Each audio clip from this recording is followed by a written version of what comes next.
can you comment on the story of the resurrection of the saints in Matthew, where according to you, you see elements of Greco-Roman biographies embedded in this supernatural event? That's not quite true. The Gospels, most scholars today think that the Gospels share a lot in common with the genre of Greco-Roman biography. All the biblical literature is written within a certain kind of genre that's either historical or like Psalms, Proverbs, Ecclesiastes. It's called wisdom literature. You have Revelation, that's apocalyptic literature. Acts is history. So if you're going to write a story about an important person, what genre are you going to use? If you're going to write a book about an important person, what genre are you going to use? Are you going to use horror fiction, poetry, or biography? Well, you're going to use biography. So you want to use the rules for writing biography that were in play back in the first century. Now, here in the English-speaking world, we have a figure of speech that says 9/11, when the planes crashed into the buildings, that was an earth-shaking event. By that, we don't mean that there were earthquakes all over the world that day. We also, if it's raining really hard, some people will say it's raining cats and dogs. Well, both Jews, Greeks, and Romans back in the first century had similar figures of speech.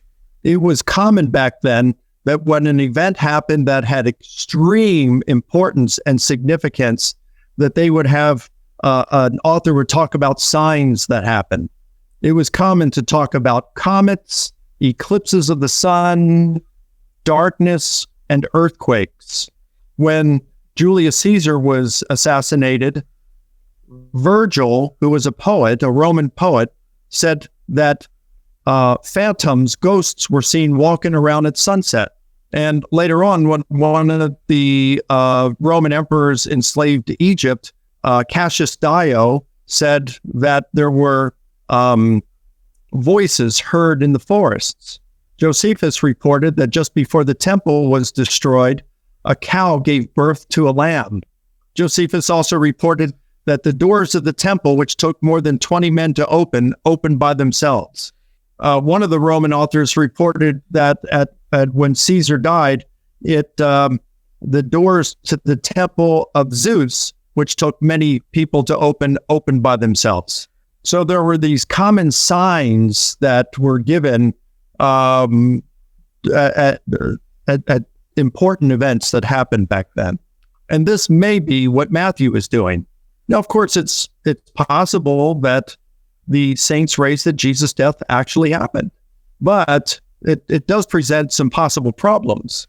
Were they raised with resurrection bodies or bodies like Lazarus that would die again? If they were raised with resurrection bodies, then that contradicts Paul, who says Christ is the first fruits of those who sleep. If they're raised in the same kind of body, then they're experiencing hunger and thirst and will die again. Matthew says that they were raised when Jesus died.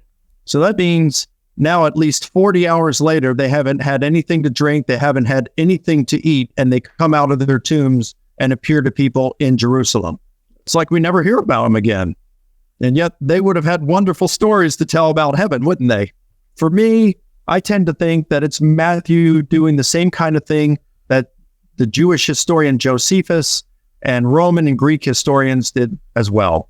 He mentions these signs in order to show the importance, the magnitude of the event of Jesus' death. Just like we say, it's raining cats and dogs.